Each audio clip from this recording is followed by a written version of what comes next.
Chairperson శ్రీమతి దేవాదాయ ధర్మాదాయ శాఖ మంత్రులు శ్రీ ఆనం రామనారాయణ కలెక్టర్ గారికి, జిల్లా అధికారులందరికీ, పాత్రికేయులకు అందరికీ స్వాగతం, సుస్వాగతం.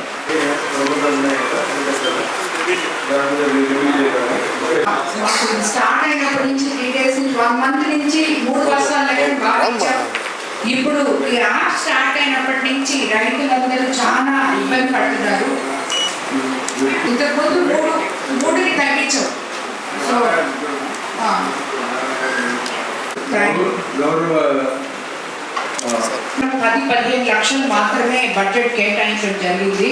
కానీ డెల్టా ఏరియా కోవూరు లాంటి ప్రాంతాల్లో ఎక్కువ మంది రైతులు ఈ హార్వెస్టర్లు, ట్రాక్టర్లు, రోటావేటర్ వంటి అధిక విలువ కలిగిన వ్యవసాయ యంత్రాల కోసం అధిక సంఖ్యలో దరఖాస్తులు చేసుకుంటున్నారు. సో మనకున్న బడ్జెట్ వాళ్ళకి ఇవ్వడానికి సరిపోక రైతులు చాలా ఇబ్బంది పడుతున్నారు. ఏమాత్రం వ్యవసాయ కార్యకలాపాలు విస్తృతంగా సాగుతున్న మా డెల్టా ప్రాంతమైన కోవూరు నియోజకవర్గంలో ఇంకొంచెం బడ్జెట్ పెంచాలని ఇన్ఛార్జ్ మంత్రి గారిని, కలెక్టర్ గారిని నేను కోరుకుంటున్నాను. పడుపాడు ఇనమడుగులో 200 నుంచి 250 ఎకరాల వరకు తమలపాకులు సాగు చేస్తారు సార్. ఆ తమలపాకులు సాగుకి ఇంతకుముందు 50% సబ్సిడీ ఇచ్చేవాళ్ళు. ఇప్పుడు అది ఇవ్వట్లేదు. వాళ్ళు ఆఫీస్ చెట్లు వేసుకొని దానికి అల్లించుకొని అవన్నీ చేస్తారు. కాబట్టి ఆ సబ్సిడీ గురించి రైతులకి అవి మొక్కలు పెంచి తమలపాకులకి తీగ అల్లిస్తూ ఉంటారు. సో కాబట్టి ఆ సబ్సిడీ గురించి కలెక్టర్ గారు ఆలోచించాలని చెప్పి నేను కోరుకుంటున్నాను సార్. ఎందుకంటే వాళ్ళు ఎక్కువ మంది అక్కడ దాని మీద ఆధారపడి ఉంటారు. 4-5 గ్రామాల్లో 250 ఎకరాలు వేస్తున్నారు తమలపాకులు. సో కాబట్టి వాళ్ళకి ఆ సబ్సిడీ వచ్చే విధంగా మీరు ప్రయత్నం చేయాలని నేను కోరుకుంటున్నాను.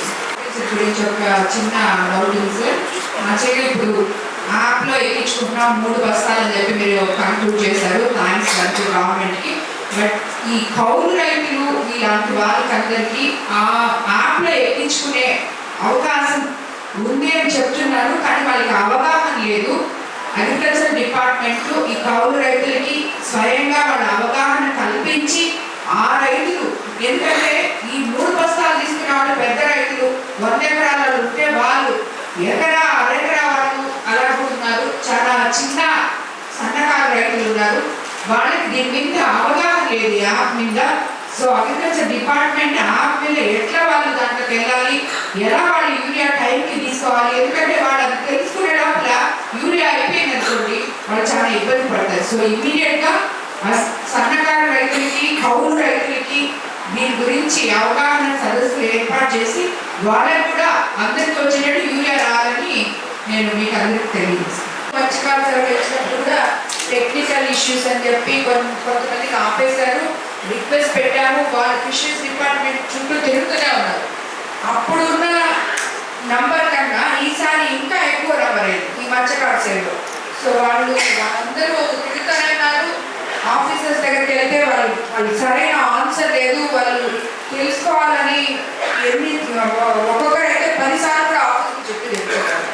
సో అదొకటి. అలాగే ఇప్పుడు మనము ఇంతకు చెప్పినట్టు ఈ PMMSY తరఫున 40% మీరు సబ్సిడీ ఇస్తుంటే దాన్ని తీసుకోవడానికి ఎవరు ముందుకు రావట్లేదు. ఇంతకుముందు 14-19లో మనం 75% దాకా సబ్సిడీ ఇచ్చినారు ఈ బోట్లు ఇవి తీసుకోవడానికి. సో అలాగా వలలు, బోట్లు, ఇలాంటి ఇంజన్లు ఇవన్నీ తీసుకోవడానికి 75% వచ్చేటట్టు కొంచెం ఏమైనా హెల్ప్ చేయగలరేమో అది కూడా చూడాలి సార్. అలాగే ఈ SC ST మత్స్యకార సోదరులకి ఇంతకుముందు చేప పిల్లలు అవన్నీ కూడా 90% సబ్సిడీలో ఇచ్చేవాళ్ళు. సో ఆ మాదిరిగా ఇస్తే వాళ్ళ జీవన ప్రమాణాలు కొంచెం మనం పెంచవచ్చు. వాళ్ళకి SC STలు చాలా మంది ఉన్నారు ఈ మన మత్స్యకార దీంట్లోనే.